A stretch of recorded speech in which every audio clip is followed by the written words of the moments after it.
매년 나올 때마다 목사님께서 초청해 주시고 또 선교 보고를 들을 수 있도록 자리를 허락하신 것에 대해서 감사드리고, 또 오랫동안 저희 사역지를 위해서 기도해 주실 뿐 아니라 또 선교 후원금도 보내주셔가지고 저희가 사역하는데 큰 도움이 될 수 있게 된 것에 대해서 이 시간을 빌어서 감사의 인사를 드리겠습니다. 감사드립니다. 이런 감사한 마음이 크지만 오늘은 많이 부끄러웠어요. 하필이면 또 오늘이 어버이 주일이라 가지고 저희 어머니가 계시는 교회이기 때문에 또 늘 부끄러운 마음이 있었는데 오늘은 특별히 더 그런 마음이 들었습니다. 어쨌든 많이 부끄럽지만 또 홀로 두고 가신 저희 어머니를 잘 도와주시거나 또 기도해 주시고 또 돌봐주신 것에 대해서 뭐라 할 말은 없습니다만은 진심으로 감사를 드립니다. 어쨌든 보고를 드리기 전에 영상으로 먼저 보고를 드리고 난 다음에 말씀을 이어가도록 하겠습니다.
동영상을 보면은 많이 모이구나 뭐 이렇게 이야기하시는 분들도 있고요. 또 그래서 오해하시는 분들이 계시는데 저희는 매주일 그리고 매년 뭐 2차례씩 또 수련회 1차례 뭐 이렇게 연합으로 예배를 드리는 게 많습니다. 그래서 동영상에 나와 있는 내용들은 대부분 연합사역에 대한 내용이고 실제로 그래서 뭐 오해하시는 거는 저 정도 많으면은 뭐 자립하고도 남았겠다 이렇게 생각하시는 분들이 계십니다. 그러나 실제적으로는 제가 7개 교회를 개척하고 또 저희 제자들을 한 교회씩 담임하게 해가지고 7개 교회를 운영하고 있습니다. 그래서 각 교회는 뭐 매주일 어린이 예배 40-50명, 뭐 어른 예배 30-40명 뭐 이렇게 예배를 드리고 있고 자립도는 코로나만 아니었으면은 좀 더 빨리 성장할 수 있었겠지만 50%, 30%, 또 20% 그리고 아직도 0%인 그런 교회들도 있습니다. 왜 이렇게 자립도가 더딘가라고 물으신다면 저희가 처음 교회를 개척하고 선교 대상이 불교 국가입니다. 95%가 불교 국가이기 때문에 어른들에게 접근하기는 굉장히 어렵고 또 전도가 굉장히 되지 않습니다. 그래서 그때 당시에 가장 접근하기 쉬운 연령층이 뭔가 했을 때 초등학생들 그리고 중학생들, 고등학생들 이런 연령층에 있는 아이들을 데리고 교회를 개척하고 또 오랫동안 신앙교육도 시키고 자라다 보니까 한 10년 뭐 어떤 교회는 15년 이렇게 돼서 그분들 중에서는 신학교를 졸업하고 목회를 하시는 분들도 계시고 지금 현재 그리고 이제 10년 이 근간에 있는 청소년들이 자라가지고 이제 청년이 되고 직장을 가지고 또 결혼도 하고 뭐 이런 식이라 가지고 각 교회들이 그런 차등에 의해 가지고 자립도가 차이가 난다 그렇게 말씀을 드릴 수가 있습니다. 지난번에 제가 저희 사역이 어떻게 이루어지는가에 대한 내용들을 말씀드릴 때에 마태복음 28장 18절에서 20절에 있는 말씀을 기억하면서 그 안에 선교에 대한 내용들이 다 들어있구나라고 하는 사실을 깨달았고 그렇게 사역하고 있다라고 하는 말씀들을 나눈 적이 있습니다. 실제로 4단계 정도의 단계가 있고 그 안에서 지금까지 선교 사역을 감당해 왔습니다. 1단계는 너희는 가서 모든 민족을 제자로 삼으라. 사람을 모으는 단계예요. 그래서 저도 간지 얼마 안 돼 가지고 교회를 개척했지만 빵을 주거나 또 방과후 학교 영어도 가르치고 한국어도 가르치고 컴퓨터도 가르치다 보니까 매주일 아이들이 넘쳐나요. 앉을 한 100명 들어가면 이제 꽉 차는 그런 장소인데 넘쳐가지고 나중에는 뒤에 서도 안 되고 문 밖에서 예배드리는 그런 시간도 있었습니다. 그래서 착각한 게 너무 잘 되구나. 이러다 보면 곧 선교가 뭐 교회가 자립하고 우리 어머니가 원하듯이 한국으로 빨리 돌아가시겠구나 이랬는데 아니에요. 그래서 2단계로 세례를 주라. 그래서 가만히 보니까 이게 매주일 많이 모이긴 한데 이제 기독교인이 되고 싶은 사람은 별로 없어요. 그래서 그 중에 잘 나오는 사람과 잘 나오지 않는 사람을 구분해서 이제 잘 나온 아이들을 데리고 예배하고 교육하고 또 세례도 주고 뭐 이렇게 해서 이제 2단계를 거치면서 뭔가 조금 되어가는 듯 했는데 하루는 제가 실망한 게 뭐냐면 저희가 방과학교를 하면서 이제 조건이 교회를 나와야 되지 교회를 나와야지 이제 방과학교 영어를 배울 수 있고 뭐 한국어를 배울 수 있고 컴퓨터를 배울 수 있다. 그런 아이가 배울 때는 잘 나왔어요. 근데 안 나오는 걸 보고 이건 뭔가 잘못됐구나. 또 예배도 보니까 너무 오합지졸이에요. 모이기는 많이 모여가지고 찬양도 뭐 이렇게 하는 것 같고 예배도 드리는 것 같은데 뭐 날씨가 더우니까 뭐 물도 먹어야 되는 게 맞아요. 한 명 가면 두 사람, 세 사람. 화장실 가는 것도 맞아요. 화장실 가면 두 사람, 세 사람. 가르쳐야 되겠구나. 정말 주님께서 우리에게 마지막으로 명령하실 때 복음을 전가해야 될 이유 가운데서도 그 복음을 어떻게 전가해야 되는가에 대한 분명한 해답들이 성경에 다 있는 걸 발견했습니다. 그래서 내가 너희에게 분부한 모든 것을 가르쳐 지키게 하라. 가르치라는 거죠. 가르치는 단계. 그래서 제가 좀 어눌했지만 가르치기 시작하니까 참으로 놀라운 역사가 나타났습니다. 예배가 예배되게 하고, 저들이 처음에는 몰랐어요. 예배면 선교사가 와서 예배만 중요하게 생각하는 것 같으니까 예배를 잘 드린 거예요. 근데 예배를 드리는데 예배 대상이 누군지를 몰라요. 예배를 드려야 되는데 예배를 어떻게 드려야 될지를 잘 몰라요.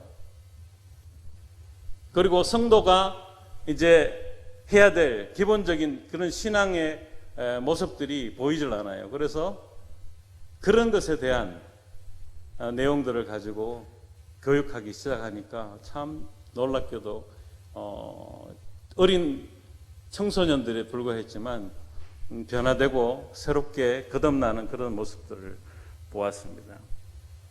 그러면서 마지막으로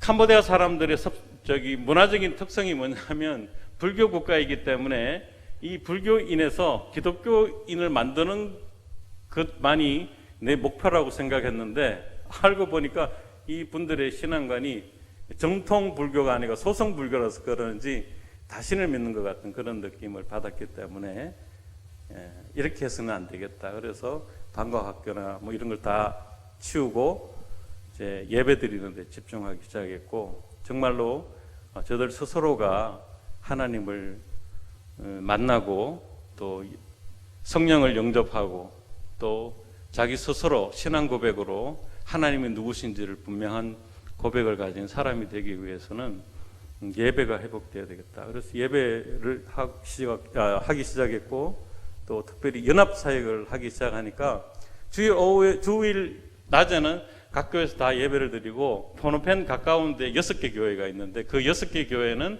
오후에 청년들을 중심으로 해서 한 100여 명이 모여서 예배를 드립니다. 그 예배를 드리면서 이들이 찬양하는 가운데 살아 역사하시는 하나님을 만나고, 기도하는 가운데 제가 통합책을 뭐 표명하는 건 아닙니다만 통합책이 대부분 통성기도에 돼 가지고 별로 이렇게 지나치게 강조하지 않는 그런 교단인데 저도 그렇습니다.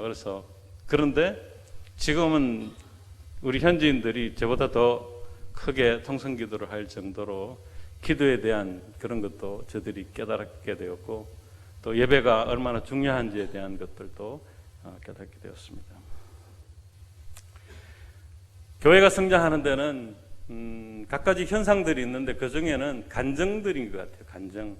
저희들도 교회가 조금씩 성장해 가면서 여러 가지 사람들에게 소개할 만한 간증들이 있어요. 그 중에 특별히 캄보디아는 제가 먼저 말씀드렸다시피 전도할 대상이 어른들 너무나도 힘듭니다. 그분들이 개종한다는 것은 참으로 하나님의 은혜라 이렇게 말할 정도입니다.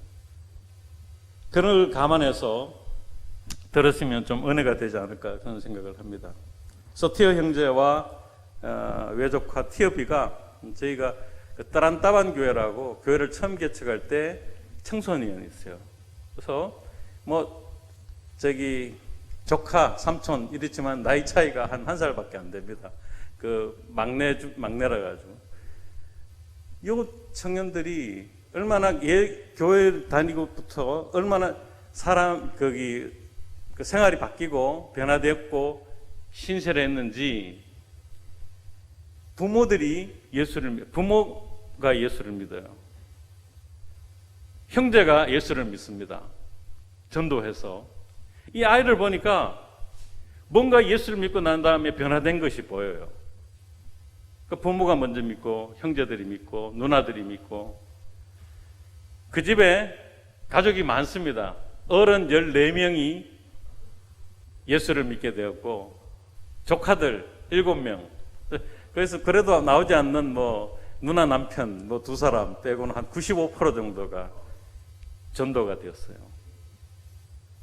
우리가 뭐 우리나라도 마찬가지예요. 자녀가 예수를 믿는데 부모가 전도한다 가지고 쉽습니까? 쉽지 않아요. 특별히 불교 국가에서 어른을 전도하는 건 너무나도 힘든데 가족 전체 거의 95%를 전도하는 그런 간증도 있습니다. 저희 현동비전센터에 서은 집사라고 부부가 알코올 중독자입니다.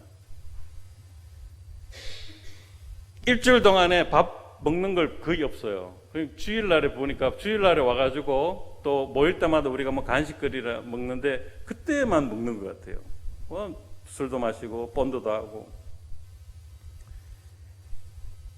매일 일이 뭐냐면 전화가 와요. 지금 이분이 그 알코올 중독 때문에 2사람 다 병원에 가야 되겠다고. 저거 잘못하면 저러다가 죽을 수도 있다. 또 병원에 들어가요. 또 뭐 링겔 한 대 맞고 또 치료하면 또 집에 와서 또 생활하면서 또 그걸 끊지 못하니까 계속 이게 반복되는 거예요. 수도 없이 반복되는 어느 날 정말 이 사람들이 죽을 거라고 전사님이 와가지고 목사님 서은 집사가 아무래도 이번에는 마지막일 것 같습니다. 그러면 큰 병원에 한번 가보자. 그래서 시내 큰 병원에 갔더니 다행히 치료하니까 나았어요. 그래가지고 이분을 알코올 중독자 프로그램에 넣어가지고 한 주나 2주 정도 있으면 좋겠다 했는데 뭐 이틀 만에 나왔더라고요. 사람들이 너무나도 실망을 했어요. 저도 저희 가서 좀 고칠 생각을 안 하고 왜 이틀 만에 왔냐. 근데 이분이 이틀 만에 왔는데 완전히 딴 사람이 됐어요. 자기가 기도하는 가운데 그 죽을 고비에서 딱 생각난 게 자기를 믿어주고 사랑해 주었던 성도들, 내가 이렇게 살면 안 되겠구나. 그래가지고 이틀 만에 나왔대요. 그 각오를 하고. 근데 끊었어요. 술을 끊었습니다. 본드를 끊었어요. 담배, 저 몰래 예배 마치고 난 다음에 저 뒤에 담배 끊었습니다. 그래 그 사람이 이제 살아야겠다 이러니까 부인은 연꽃이 많습니다. 캄보디아는 연대를 잘라가지고 시장에 팔고, 남자는 이제 넝마 그 뭐 페트병 뭐 이렇게 쓰레기나 이제 고무를 주워가지고 팔고. 그 두 부부니까 죽다가 살아났고 새로운 마음이니까요. 교회에 대한 성도들에 대한 감사가 많아요. 저 어디 가가지고 팔아가지고 돈 좀 입으면은 그 해가지고 과일 같은 거 사가지고 성도들 불러가지고 같이 먹고, 뭐 하면은 뭐 저기 닭발이 제일 쌉니다. 닭발 사와가지고 교인들하고 같이 먹고. 지금은 정말 신실한 믿음의 삶을 살아가기 때문에 현동비전센터에 참 필요한 그런 집사님으로 잘 세워지고 있습니다. 또 집사라고, 이분은 의처증이 심해요. 매일 또 집사인데 자기는 하나도 잘못이 없어요. 매일 잘못되면 저 부인이 잘못돼가지고 그 전사님 전화하면서, 전사님 지금 부인이 제가 의심스러운 그런 일들이 있어가지고 싸움했는데 좀 저 부인을 말씀을 잘 해가지고 좀 화해시켜달라고. 그럼 가가지고 이제 예배드리고, 우리는 다 아니까 또 부인도 알아요. 우리가 얼마나 그런 이 남편을 위해 가지고 하는지. 한 2, 3일 지나면 또 전화 와요. 또 가고. 이거를 한 1, 2년 넘게 했는 것 같아요. 우리도 막 지겨워가지고 저 오면은 막 전화 안 받았으면 좋겠다 이럴 정도로 하는데, 정말 하나님께서는 예배 가운데 그를 변화시켜 주셔가지고, 이게 긴 시간이 필요하잖아요. 하루아침에 새 사람이 되었습니다. 그래서 그렇게 의심하던 그 부인을 정말로 사랑하는 사람이 되어가지고 부인이 남편이 설마 저 변했겠나, 사람이 변하지 않는다는데 정말 변했어요. 그래서 그 부인이 교회를 나오고 자녀들은 뭐 당연히 따라 나오고 지금은 뭐 인고 부부가 돼가지고 교회를 뭐 도맡아 일하는 뭐 하여튼 남편 이분은 한 장로가 됐으면 좋겠다 이럴 싶을 정도로 충성하는 사람이 되었고, 또 주방을 도맡아 하는 부인은 참 입댈 것 없는 헌신된 사람이 되었습니다. 비나 집사님이라고, 비나 집사님은 그 군의 그 간호사입니다. 그걸 뭐라 하죠? 군 간호사입니다. 그래가지고 이제 뭐 그런 대로 괜찮게 사는 집에 사람 집사님이신데 딸이 먼저 예수를 믿었어요. 딸이 장성해가 지금 뭐 결혼을 했습니다만 장성해가지고 예수를 믿었는데 제일 못마땅하게 생각합니다. 좀 배운 사람이기 때문에 왜 예수를 믿어야 되는지에 대해 가지고 자기가 궁금증이 있고, 어느 날 자기도 그 궁금증 때문에 그러다가 몸이 좀 좋지 않아 가지고 생각해낸 게, 야, 정말 이 세상에 참 신이 있다면 내가 한번 그 신을 믿어야 되겠다 이런 마음이 들었대요. 그런 찰나에 저희가 1년마다 한 번씩 수련회를 갑니다. 그래서 수련회 가는데 딸이 그러면은 어머니 한번 같이 수련회 가서 정말 내가 믿는 하나님이 참신인지 아닌지 한번 확인해봐라.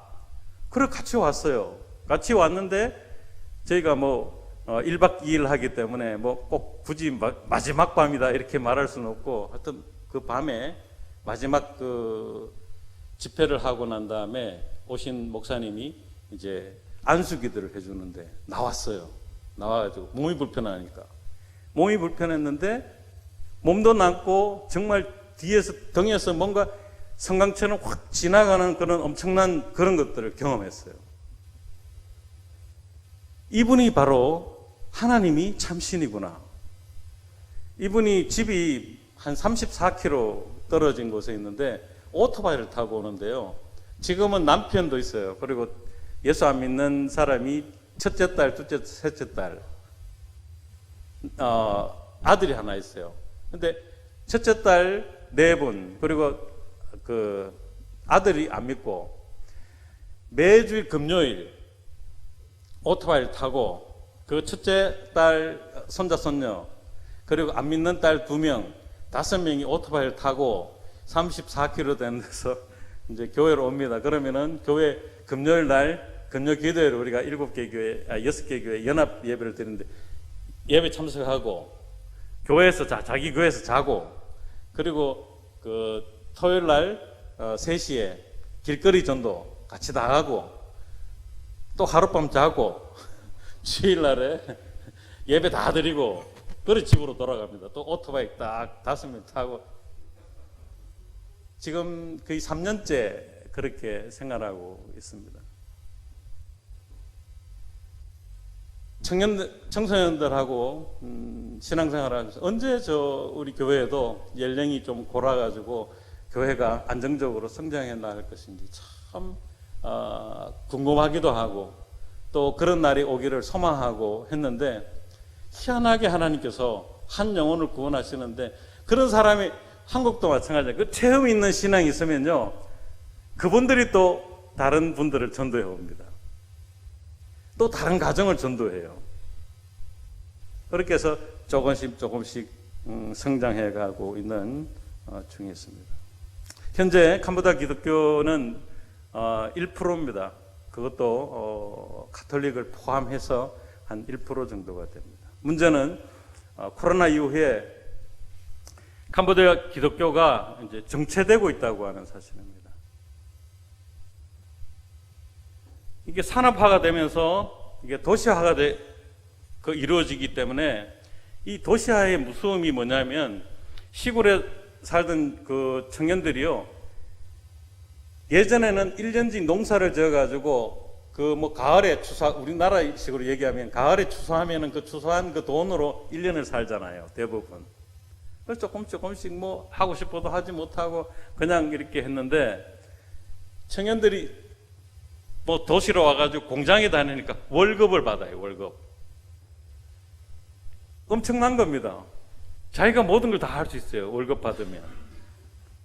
오토바이 살 수 있어요. 지금 돈 없지만 할부로. 먹는 것도, 입는 것도, 놀러도 다니고. 생활이 시골에 살던 데보다는 도시에 와서 월급을 받아보니까 수준이 확 올라간 거예요. 그러니까 내가 다시 이제 돈이 떨어지거나 직장이 떨어지면 시골로 가고 싶겠어요? 남고 싶겠어요? 다 도시에 남는 겁니다. 뭐 다른 직장 잡으면 되니까, 뭘 일하면 되니까. 문제는 시골에 교회들이 많이 있습니다. 코로나 이전에는 그 청년들이 그 교회의 주축이 돼가지고 정말 선교사님이나 그 교회 자립하는 데 있어가지고 굉장히 큰 힘이 되었던 그런 청년들이 좀 도시로 다 와버리니까 이제는 예배드리는 연령층이 초등학생, 중학생, 고등학생 조금, 곧 떠남, 그리고 뭐 경제 활동이 없는 어른들이 예배를 책임지고 있고 또 그것 때문에 세워진 교회들도 문을 닫아야 되는 그런 우리 시기가 다가왔다 그렇게 생각합니다. 코로나 이후에 한국 교회는 어떻습니까? 한국 교회도 팬데믹이다 뭐 코로나 시대에 집회 금지가 되니까 이 성도들의 신앙을 지켜갈 수 있는 가장 좋은 방법이 뭘까? 그렇게 생각해서 온라인 예배를 드리지 않았습니까? 그래서 참 언제 끝날지 모르겠지만 이 온라인 예배가 그동안에 지금까지 이 교회를 책임져 왔던 그 모든 사람들이 신앙을 지켜줄 것이고 코로나가 끝나면 반드시 그 모든 사람들이 100% 돌아와서 정말 이전에 좋았던 그런 영광을 함께 나누리라 그렇게 생각해 왔는데 이상하게도 코로나 시대 때에 가장 좋은 방법이라고 생각했던 그 온라인 예배 때문에 코로나 끝난 다음에 이 온라인 예배 때문에 청년들이 교회를 나오지 않아요. 젊은 사람들이 교회 나오지 않습니다. 온라인 예배 굳이 교회 가야 돼? 온라인 예배 좋았잖아. 그때도 은혜가 되었잖아. 아무리 그 온라인 예배에 대한 얘기를 설명을 해도 듣질 않아요. 교회 안 나오니까 뭐 헌금 어디에다 내지? 한두 주 고민하다가 뭐 헌금도 안 내도 돼. 얼마나 좋아.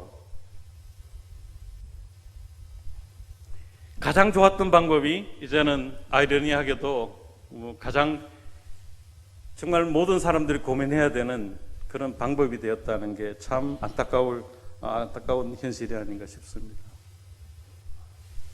한국은 너무 잘 살아요. 물론 캄보디아 비해 가지고는 엄청나게 잘 살고 있지만 생활 수준이 엄청나게 높아졌어요. 세계 10위권에 들어갈 만큼 선진국이 돼서 뭐 여자분들은 죄송합니다만은 주변제일교회는 안 속할 수도 있습니다만 제가 이렇게 가보니까 뭐 여자분들이 손에 물을 안 묻혀도 될 것 같아요. 뭐 요리만 다 하고 식기세척기가 싹 해버리고 또 뭐 옷을 빨아도 세탁기가 물론 하지만 세탁기를 넘어서 건조기가 그냥 막 세균도 없는 뽀송뽀송한 그런 옷도 생활 수준이 높아지니까요. 도시교회들이 고민이 뭡니까? 주방에 일할 사람이 없어요. 교회 학교 교사 임명하면 기분 나빠요. 아멘이 아니고.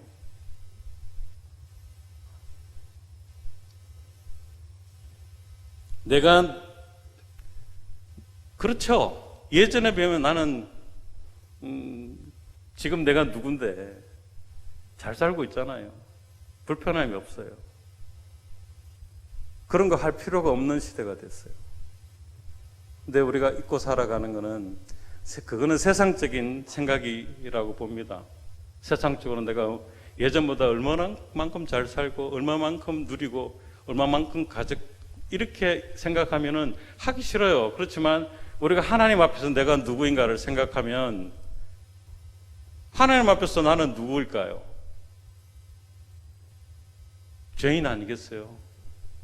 차등 있는 죄인이 아니라 하나같이 똑같은 죄인이고, 은혜를 기억하면 우리가 지금까지 한국교회가 정말로 힘들었던 그런 시절이 있었지만 이겨낸 것은 하나님의 은혜를 기억하고 그 기억하는 분들이 아낌없는 헌신을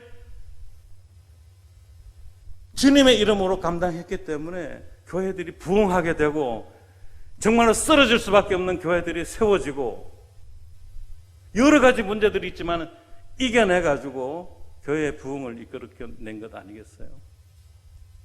내가 누구인가? 하나님 안에서 그걸 기억하고 또 내 이렇게 받은 내 은혜를 무엇으로 보답할고, 은혜를 기억하면은 우리가 결코 그런 말을 할 수가 없는 거죠.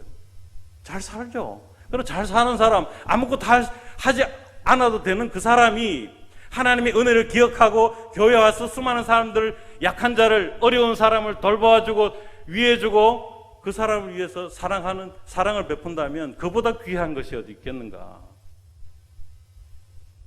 그렇게 생각하는 것입니다. 호세아서 6장 6절에는 하나님이 그리스도인들에게 원하는 것은 인애다, 그렇게 말씀하셨습니다. 제사를 원치 않으시고 번제보다 하나님을 먼저 아는 것을 원하신다는 것입니다. 그렇다고 제사를 원치 않는다 이런 말씀은 아니고, 그보다 더 절실한 것이 인애라고 하는 말씀을 하시기 위함인 듯 합니다. 하나님을 아는 것이라. 인애는 하나님을 향한 사랑입니다. 이러한 사랑이 그냥 그 생각에 머무는 사랑이라면 그건 온전한 사랑이 아니죠. 성경 우리에게 말씀합니다. 행동으로 나타나야지만 그게 온전한 사랑이 될 수 있다는 것입니다.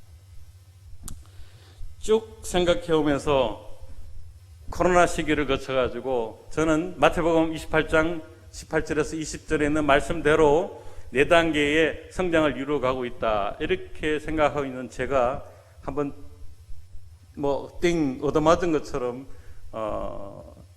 마음속에 다가온 생각이 있는데, 마지막을 간과했어요. 마지막 5단계가 있다는 겁니다. 마지막 5단계는 볼지어다 내가 세상 끝날까지 너희와 항상 함께 하시리라. 살아가는 방식입니다. 그리스도인들이 내가 믿음의 자리를 지키고 또 그 받은 은혜를 기억하고 주어진 그 은혜를 지켜가는 그 모든 일들 가운데 우리에게 가장 중요한 것은 어떻게 그런 삶을 살아가는데, 언제까지요? 주님이 부르시는 그날까지.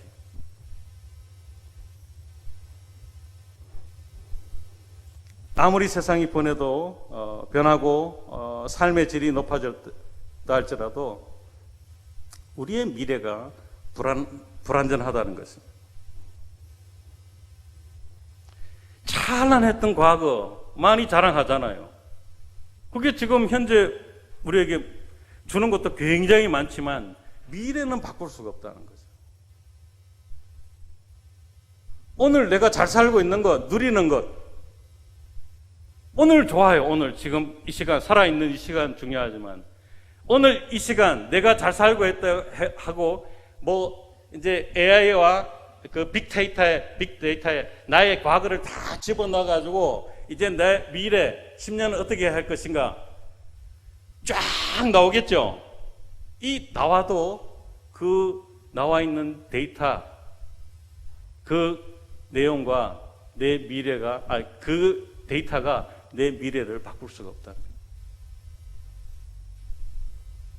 그렇지 않아요? 과거, 현재, 우리의 미래를 바꿀 수가 없습니다.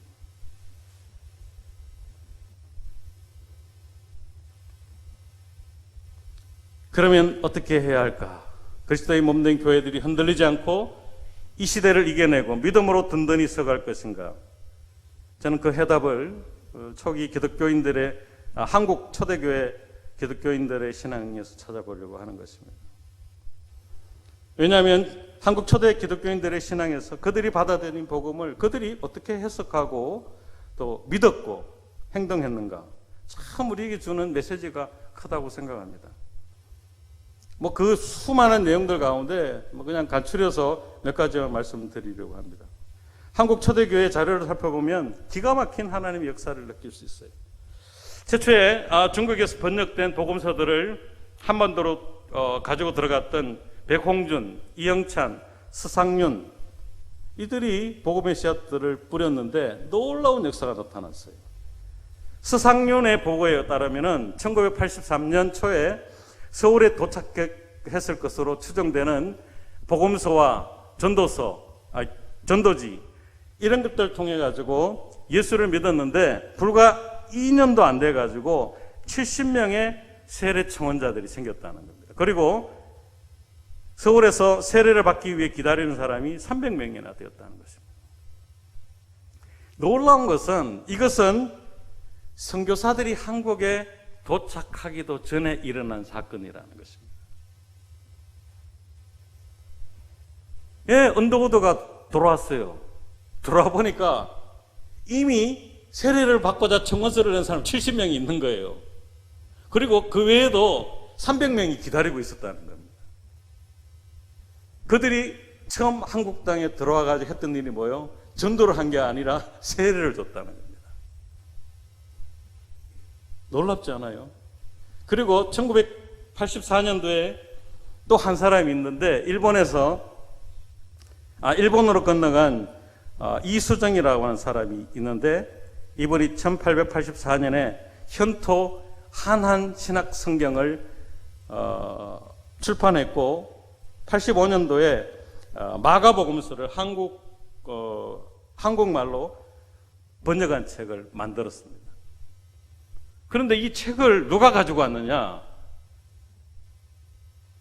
최초의 선교사 아펜젤러 그리고 언더우드 이분들이 어떻게 일본에서 한국어로 만들어진 성경책이 있다는 얘기를 듣고 그 책을 가지고 한국 땅에 들어왔다.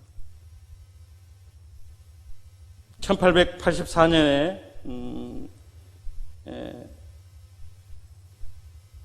한 사람의 선교사도 찾아간 적이 없는 그 한국 땅은 아닙니다. 평안북도 강계에서 압록강을 건너 한인들이 모여 사는 나라로부터 정말 추방당해가지고 갈 곳 없던 사람들이 중국 땅 모퉁이에 살고 있는 그 한인촌에서 한글 복음서하고 전도 문서만 들고 들어갔는데 그 문서를 통해서 예수 그리스도 안에서 죄사함을 받고 하나님의 구원을 확신하는 그런 사람들이 생기기 시작했다는 겁니다. 그래서 이들이 어떻게 하면 성경에 나와 있는 대로 세례를 받을까 하다가 마침 그 중국 만주에 거주했던 로스 선교사 소문을 듣고 그분을 초청해 가지고 그분에게 최초로 그들이 세례를 받았다는 것입니다.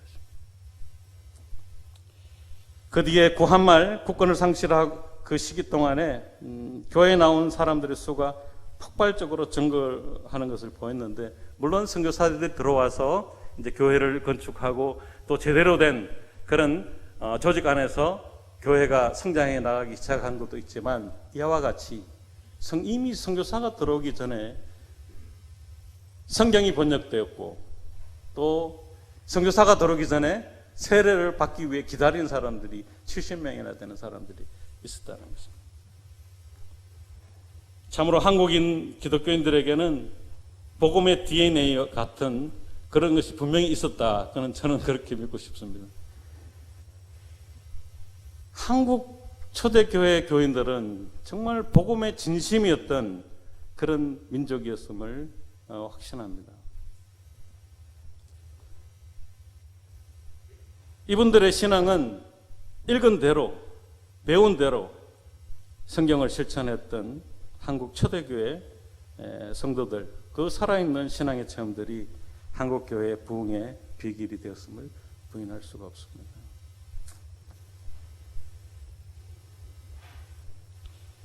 그러나 부흥만 있었던 게 아니었습니다. 그 이면에는 말로 다 할 수 없는 핍박과 믿음을 지키기 위해서 자신의 목숨까지 버렸던 수많은 순교자들의 피가 있었습니다. 조선 왕조 말기, 일제 강점기, 6.25를 거치면서 기독교인들을 향한 핍박과 순교자들이 생겨나면서 당시 하나님을 믿는다는 것은 곧 죽음을 의미하는 것이었습니다. 6.25 때 얼마나 많은 기독교인이 죽었냐면은 조선 왕조 말기 일제 강점기보다 3배 이상이 되는 순교자가 나왔다는 거예요. 당시 기독교는 사회에 나쁜 영향을 끼치는 종교로 인식되었기 때문에 국가 정책은 마땅히 사회에 나쁜 영향을 끼치는 종교를 말살하고 뿌리채 뽑아내는 것이 정책이었고, 때문에 기독교의 교리를 배우고 세례를 받는다는 것은 곧 죽음을 뜻하는 것이었습니다. 그런 사실을 몰랐을까요? 그런 사실을 알았음에도 불구하고 그들은 믿음을 받아들였고 신앙생활을 했던 이 믿음의 조상들은 단 한 번의 예배를 위해서 수백 리 산길을 걸어 다녔다는 것입니다. 왜 그랬을까요? 왜 이리도 어리석어 보이는 이런 삶을 살았을까요? 오늘 제가 마지막 단계, 5단계, 세상 끝날까지 항상 너희와 함께 하시겠다. 임마누엘 신앙. 너희와 항상 함께 하는데 언제까지요? 항상 세상 끝날까지 우리와 함께 하신다는 거예요. 그렇다면 하나님이 항상 나와 함께 하신다면 우리는 매일매일 삶 속에서 어떤 삶을 살아가야 될까요? 그 하나님을 위해서 어떻게 살아갈까? 하나님 앞에서 코람데오, 하나님 앞에서 아닙니까? 하나님 앞에서 늘 누가 세상 사람들이 보든지 보지 않든지 하나님 앞에서 사는 것처럼 살아갈 때 임마누엘의 완성된 삶을 살아갈 수 있는 것입니다.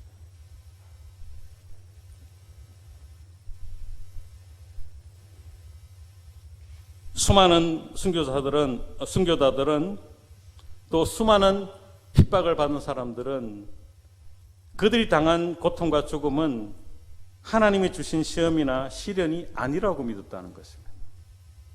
오히려 내가 하나님을 사랑하는 그 마음, 하나님을 사랑하는 그들이 스스로 선택한 것이고 이것은 하나님의 은혜에 대한 고백이었고 하나님의 사랑에 대한 표현이었다. 그렇게 고백하고 있습니다. 비슷한 거 성경에서 보셨잖아요. 사도행전 5장 41절 사도들은 그 이름을 위하여 능력받는 일에 합당한 자로 여기심을 기뻐했다.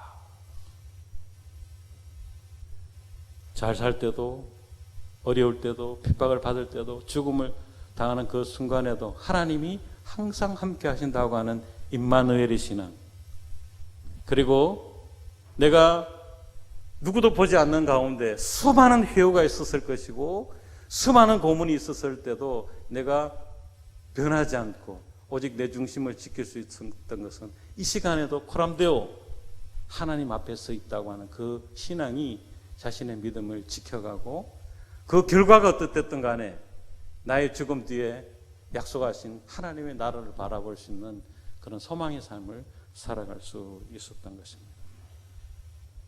이와 같이 저의 소망이 있다면 5단계 어디까지 가야 되는가?